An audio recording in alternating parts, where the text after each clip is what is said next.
That is James Mennie over at the Montreal Gazette. So, Jim, I noticed you mentioned here the National Assembly's 6-week holiday break is now halfway over. That's right. It's so exciting that we're now halfway through it and trying to figure out if anything is going to happen beyond one member of the CAC, who, of course, is now out of caucus for an alleged drunk driving conviction.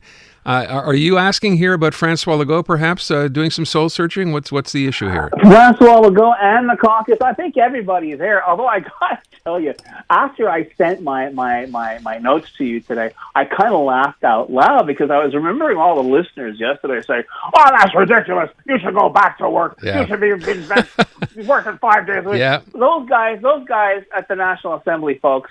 They knocked off work. The session rose at on the 19th of December. Okay.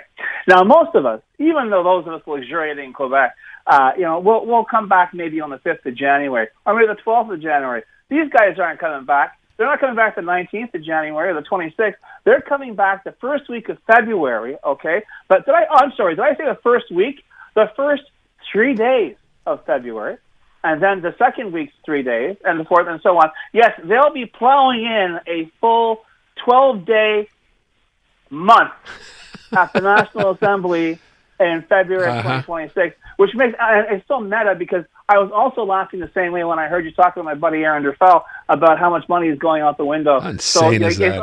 I guess everything's relative, but no. To get back to the delicious irony of this, you bet people are questioning about their futures right now because the fact is there ain't no CAC, and I still, I wouldn't put it past him, Aaron, that he's going to call an early election and just go down in a blaze of glory. I think if he waits till October, there won't even be enough of them to pick up with blotting paper. Okay, but I think if he makes a go in the spring, goes down with guns blazing, the Liberals should at that point have a leader. Although one would presume they're in a certain amount of disarray. People are not going to be. It's going to be tough for the PACs. I know Paul St. Pierre Plamondon has basically been running the table because essentially, the press liked him. He wasn't an unpopular jerk like the Premier of Quebec. But the fact is, now his pledge to hold the referendum in the first term is getting bigger and more ominous and more freaky, and talking about money and the blue book, and people are going, "Oh my God, I'm not going to go through this again."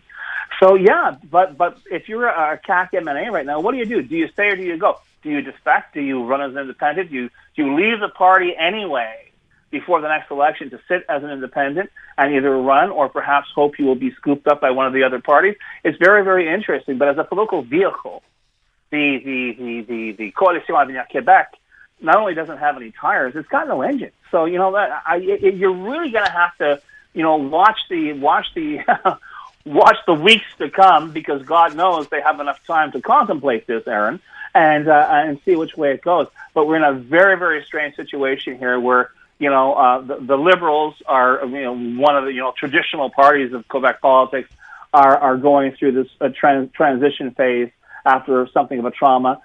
This third wave, courtesy of Francois Legault, has been basically transformed into a dead end for Quebecers in terms of legislation, in terms of making this a better place to live.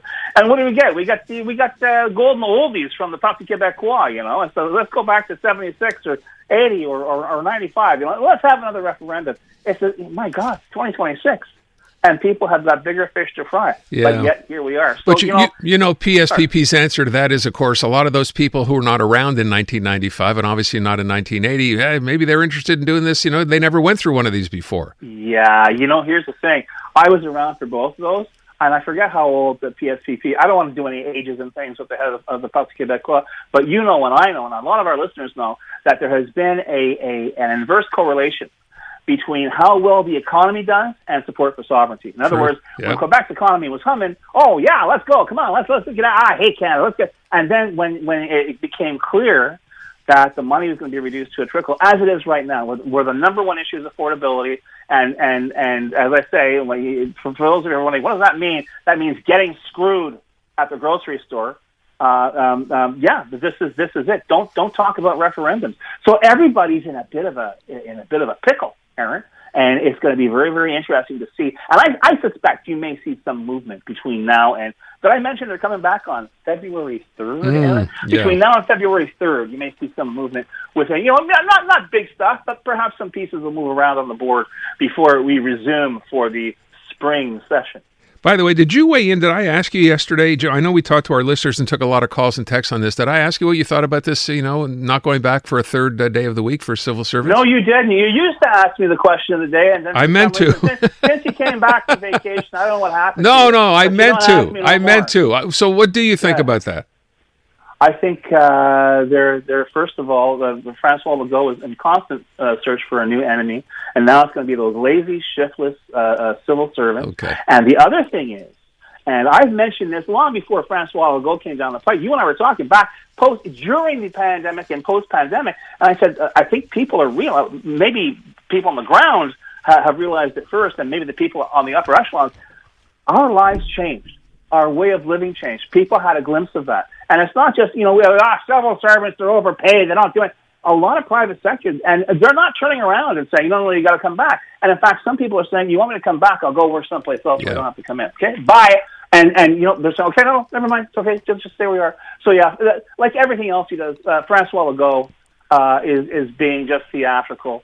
And honestly, Aaron, maybe perhaps I don't know enough about how the civil service works in Quebec. Although by and large, believe it or not, in my experience, it's been generally pretty efficient.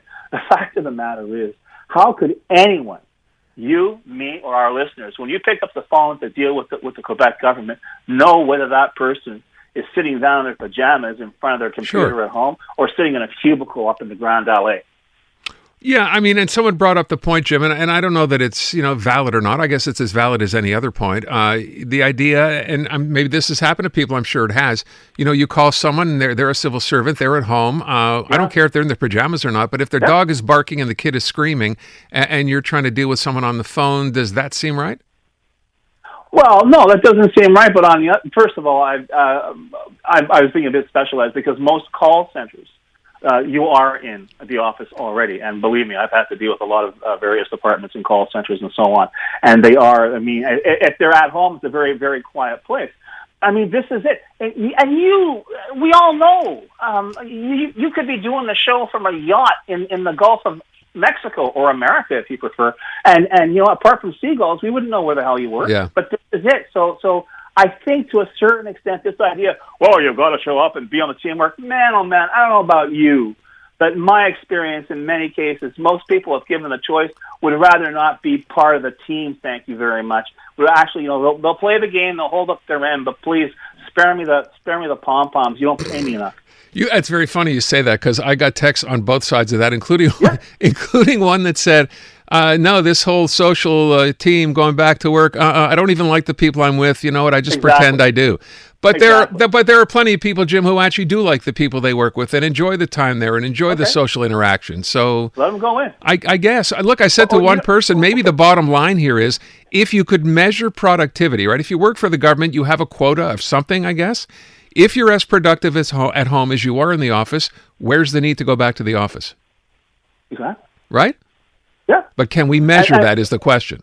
Well, if they do their job. Plus of the civil service, it's very difficult to assess in terms of we're not making widgets. But on the other hand, just to address your earlier point there, Aaron, it's also like I like the people, I like the team. Here's an idea: instead of seeing these people around a water cooler, perhaps you can invite them over for dinner. Perhaps you could actually socialize with people if you like them so much, as opposed to using work as an excuse to socialize, because that in itself, I think, is kind of sad. Look at you. Okay. I still think there are plenty of people out there who'd rather not have those people ever over for dinner, but very happy to deal with them at the office every day. But that's what I'm saying, Aaron. I respect that. But to turn around and say, well, the only way I'm going to meet people is if I go to the office. Man, did you listen to what you just said? Okay. I love when you do that voice, Jim. I think that's among my favorite things. Apparently our texters as well. It reminds you of your wife, apparently. Yeah. Oh, you're not going to go do that, are you? Exactly, I love that, Jim. That's really well done. Look, I'm not sure how this is going to play out, although I have to be honest. When you read what the union is saying, and I understand they represent, this is what you'd expect from a union, and 71% of those people say, well, you know what, if I'm forced to go back to a whole third day at the office, right? I'm going to quit my job and look for something else, to which I think most people, when I brought that up, say, oh, you know what? Your government job probably pays a whole lot better than my job. I get no benefits. I don't have a pension or any of the other perks they get. So go ahead, talk big, but we know when push comes to shove, that's never going to happen. And if nothing else, Aaron, they can always go up against our elected representatives, our members of the National Assembly, who not only also work a 3-day week, as I mentioned at the start of the segment, but also vote themselves, a 30% raise earlier this year? Yeah, okay. As long as we're clear on it. Can't do that as a civil servant. Okay, Jim, we're going to leave it at that. I thank you. You have a great weekend. You too, buddy. Take care. Canadian women are looking for more out of themselves, their businesses, their elected leaders, and the world around them. And that's why we're thrilled to introduce the Honest Talk podcast. I'm Jennifer Stewart. And I'm Catherine Clark. And in this podcast, we interview Canada's most inspiring women. Entrepreneurs, artists, athletes, politicians, and newsmakers, all at different stages of their journey. So if you're looking to connect, then we hope you'll join us. Listen to the Honest Talk podcast on iHeartRadio or wherever you listen to your podcasts.